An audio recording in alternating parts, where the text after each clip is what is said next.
I'm Cathy Campbell. I'm from Halifax, Nova Scotia. And I grew up in Halifax and went to Dalhousie University. I followed in my sister's footsteps. One of the questions that you folks had asked was, about Canadian University. And we picked Dalhousie because it was the best. I picked physical education because I'd won the provincials in the 200. That was kind of it.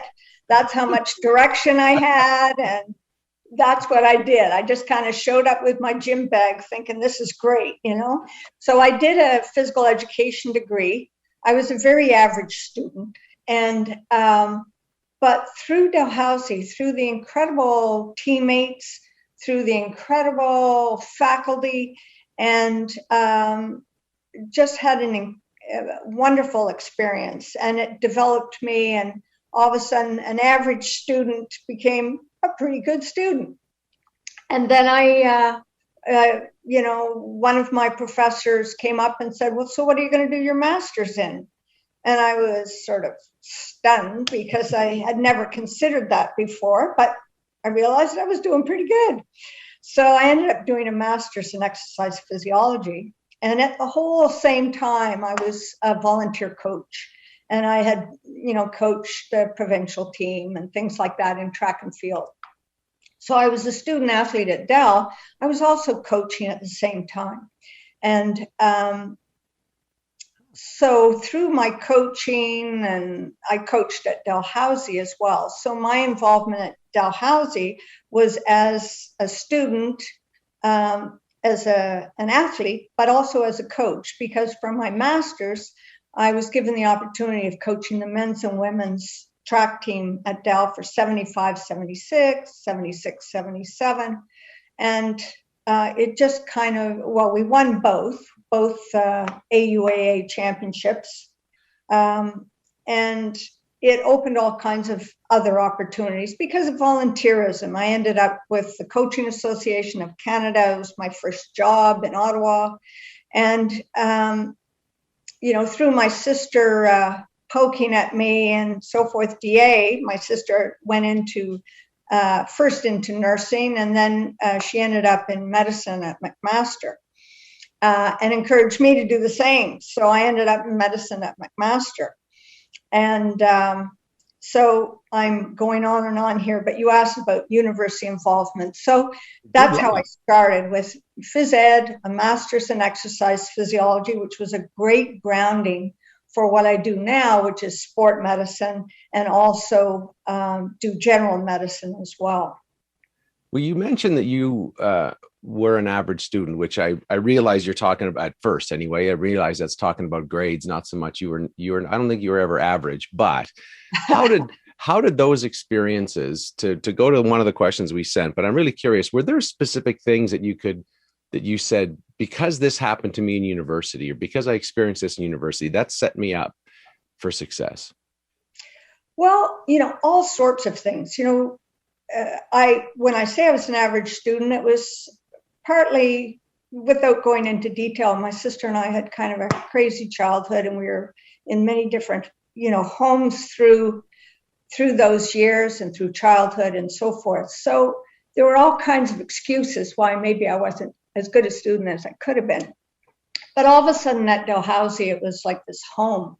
I found my home, and the teammates were so incredible. And, going to Dal as average student, but also kind of shy and quiet. I'm not shy and quiet anymore. They kind of pulled you along. And, through being an athlete, it taught me discipline. I played on 4 varsity teams, so time management was key. So I learned that. I also, it's interesting how working with teammates and in sport, it really is a microcosm of life, isn't it? All of a sudden, you can know people all your life and not really know them. You can work with athletes for one season, and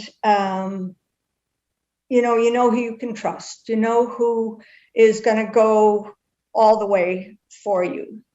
You know so much more about other people. And I think that, when you say about setting you up for success in life, that helped incredibly, that experience, because I did play on a lot of teams. There was time management. I had to get to know people well quickly to know who I could depend on for different situations, whether in the game or outside the game. And, what you may not know is that through sport, etc., I ended up working with the Canadian women's soccer team for many, many years, and I went to the Olympics with them in 2012.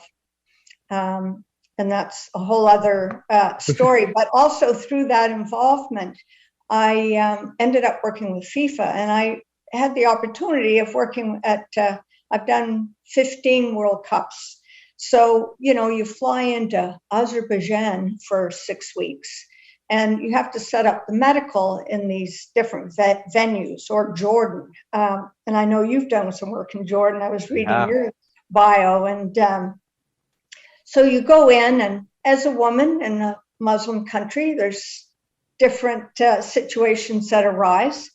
But in the end, you've got a job to do, and you've got certain checks to meet and situations to, you have to put on a World Cup here.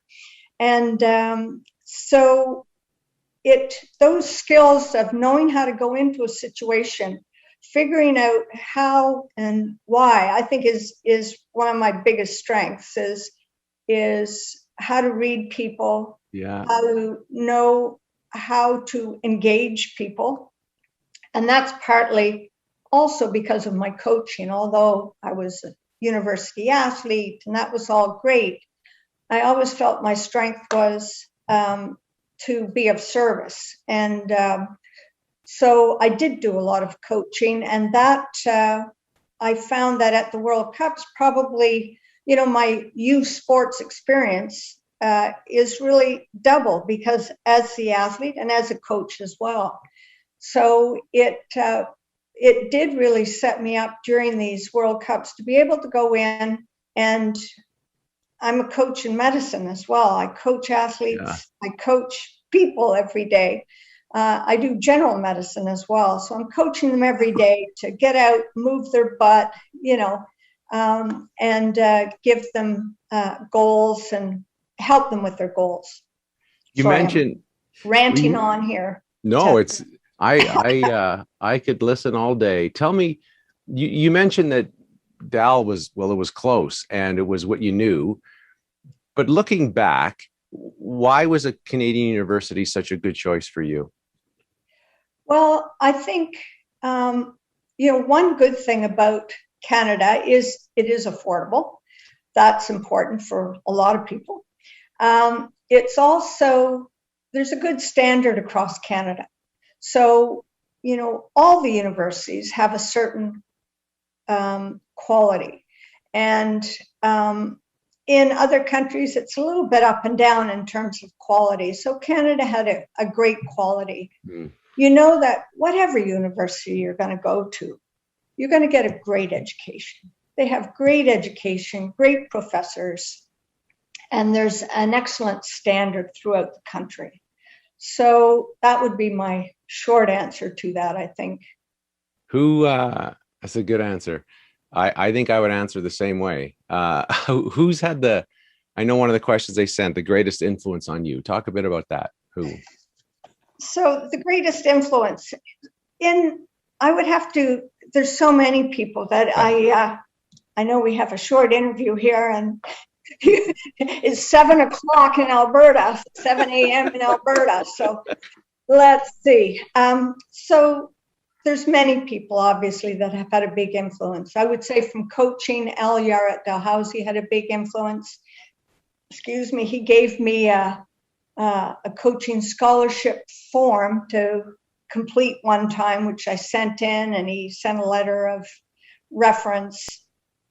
And so I got national coaching scholarships back in the 70s, which really helped me pay for masters and so forth. Mm-hmm. And it was with the Coaching Association, ironically, which ended up being my first job as well.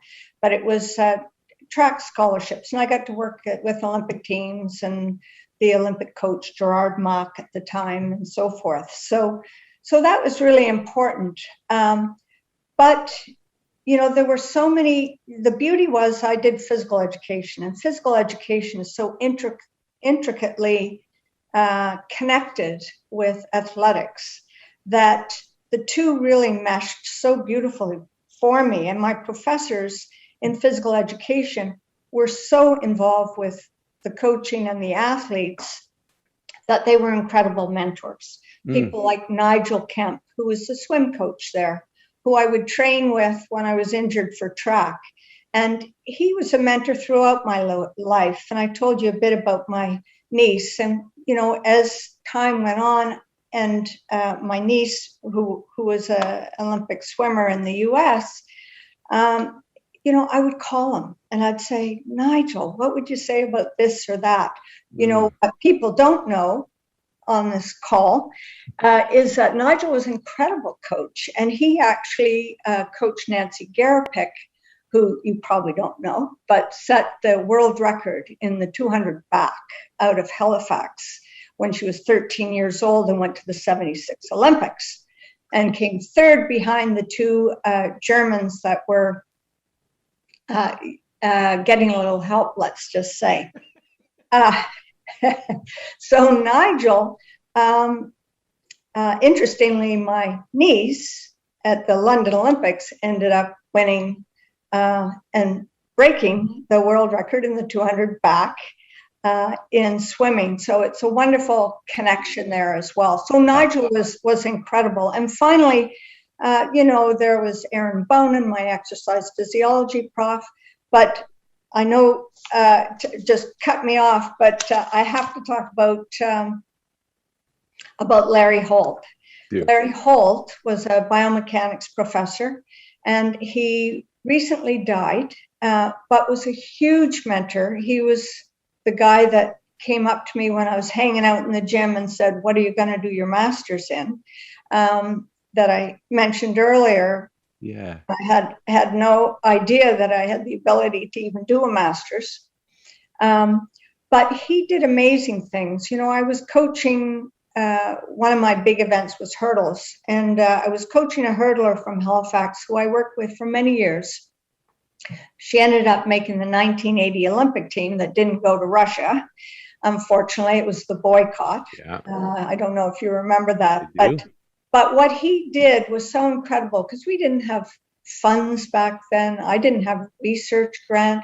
But what he did is he took Cecilia, and with his own budget, he did a film, a 16 millimeter film. And he taught me how to digitalize the film back in those days. I'm not an IT gal, I can tell you that. I can see, this must be your brother here, is the IT guy for you. I am not an IT guy, but if you can imagine this, that we had the 16 millimeter film attached to this apparatus, and every third frame I would digitalize it. I'd put a point where their shoulder, their hip, their knee, their ankle, and so forth. And it was 200 frames per second. So that's how many frames it was. And I'm sure Rob can get a mental picture of this perhaps, but very old fashioned. And then you'd see the person run like this. You could play it, and you could measure distance over hurdles and so forth. Then we got the world record holder from Germany. I managed somehow to get her film, and I digitalized her film. And then we could compare, and I could see that we were taking a tenth of a second longer to go over each hurdle, which in the end is a second longer, which was the difference. And then we started looking at these, and this was back in the 70s. But Larry Holt was just way ahead of his time, and an incredible guy. This question is you've just reading and researching you've done a million things. So I'm not so much curious about your greatest accomplishment because there aren't any. It's because there's hundreds of them. So I'm curious, when you get asked that question, or what is a great accomplishment or something you look at with pride, which ones you would pick? Which ones would you pick? Well, I've had lots of opportunities, and I'm very grateful to many people for their help along the way. And I would say, I have some personal sporting things that were great for me, but I think that the things that I got the greatest thrill out was really, under the service heading. Sounds kind of corny, but it was true. I would say the London Olympics for me were an incredible moment, because I had worked for 12 years with the Canadian women's soccer team, and it was really 24/7. I'd gone on over 50 trips with them. They'd call from wherever for, as they're spread out, and we weren't always centralized. And so I worked really hard with the team for many years, and I was proud of the work that I did with them. And when we got to the London Olympics, it was like all this work just came together, from sitting on the sideline team at the London Olympics and running out onto the field and knowing, like, all those World Cups I'd been to and all the phys ed stuff. It all just all the psychological stuff, because there was a lot of that you had to work on as team doc as well. It just all kind of came together at that moment. And we won a bronze medal in the London Olympics. And, it was the first medal in a Summer Olympics for Canada since 1928, when the men won a silver medal in basketball. And so it was a wonderful moment. And then at the same time, I've been working with my sister trying to help Missy. I think I mentioned it before. Mm-hmm. My niece is Missy Franklin, and a wonderful young woman. And she arrived at 17 at the London Olympics with my sister, and we had done a lot of travel together and had brought Nigel Kemp into the mix, and from Dalhousie and so forth. And she amazingly won 4 gold medals and bronze in London.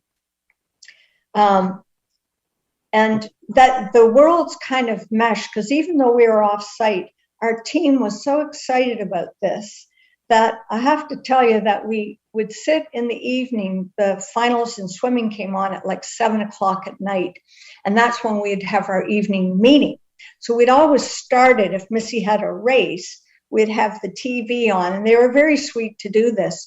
But the most amazing thing was her first race was the 100 back, and she was not favored to win, and she was like 5th at the turn or something. It's down and back, right? Yeah. And she won a gold. She was a surprise win, and the kids went crazy. Yeah. And the reason I bring it up is because I think it was very motivational for the team at that time, because they kind of look around and they say, well, if Doc's aunt can do, or if Doc's niece can do this, then heck, we can do it too. That's great. So I think it was really, it kind of brought everything together. So another long-winded answer, but it's, great. Yeah. Tell me about, in your work, you give back so much. How and why do you give back to your community and alma mater?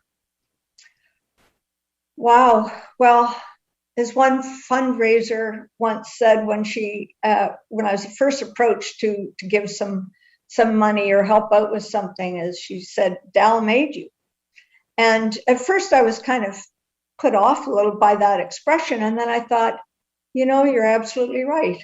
And I have so much gratitude to Dalhousie for everything that they've done. So I think it's very important to give back to Dalhousie. And they taught me so much, and gave me incredible opportunities, and provided a great base for what I did with the rest of my life. How I gave back is different ways. I participated in some fundraising campaigns. I participated in some webinars. I gave some talks and things, and I started a little scholarship at Dal to support 1 to 2 athletes a year in track and field. I called it they called it the Cathy Campbell Track and Field Scholarship, and I was going to do it anonymously. And I finally said, keep my name on it, because you don't see women's names on these much, and I wanted women to see that we can give too. It doesn't have to be Mrs. George something or other. It can actually be a woman that's donating and helping out. And we have a lot of great female athletes, and people that are, I'm sure, grateful as well. And it can be a fund, or it can be, many things. Mentoring, it can be,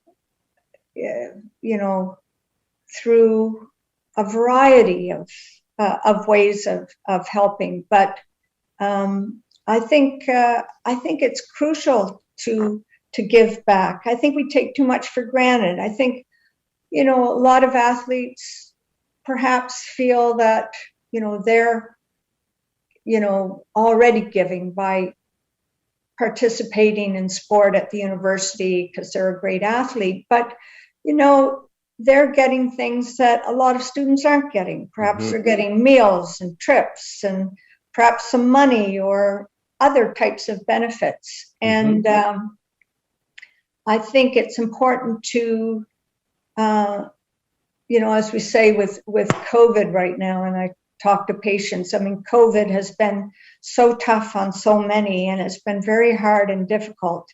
And yet what I try to say to patients is, that I'm very grateful, and I'm very thankful, because, thankful to be in Canada. Rollouts haven't been perhaps as smooth as we would like, but, we're way ahead of so many countries, and we have a safe place to live, and we have, I have a job, and so, so I think it's important. Important. Like when you think of now, I mean, you are so many people know you, and especially when young students come and see you, and for them, some of it is just, I just got to make the team, or I just got to get my homework done while I'm trying to pay for everything. They don't see a bigger picture. They don't see long term, like you've had the advantage to be able to do. So what's your message to young student athletes out there who are just trying to get their feet under themselves? Well, I just tell them to lift their heads sometimes and look around. The people that are on either side of them are going to be there for the rest of their lives. They'll be the people on their in their wedding party. They're going to be the people in their life. Reach out, stay in touch with their fellow athletes. Certainly, we have to get through our school. There's lots of requirements, but remember that the people all around you are going to be in your life in some way, probably for the rest of your life. Stay in touch with your professors. Like, as I mentioned, several of my professors have been involved in my whole life and have really helped with different situations that have come up. So it really is a family, and you're going to go through ups and downs, but remember that you're being given an incredible opportunity, and you've got to give back. Whether, like I say, I started this little scholarship, and I think a lot of people look at their alma mater, and for me in in Nova Scotia, there's many wealthy families. There's the Sobeys and Irving and McCain, and they're lovely families that are very philanthropic and do a lot for the community. But what the students need to realize is that you don't have to be a John Risley who owns Clearwater or Sobeys. You can be a little Cathy Campbell from Halifax, Nova Scotia, and give a scholarship or give back in some way that's going to make a difference to the rest of the students, to your colleagues, and to the university. Wow, that's perfect. Well, I so appreciate you getting up and being part of this, and congratulations on your life, but also on this specific award. But we're just thrilled to be part of this. So thank you. Well, I'm honored to I was stunned to get the email. So thank you so much, and thank you to the Mitchells and and U Sports and so forth. So good. Thank you. Thanks very much.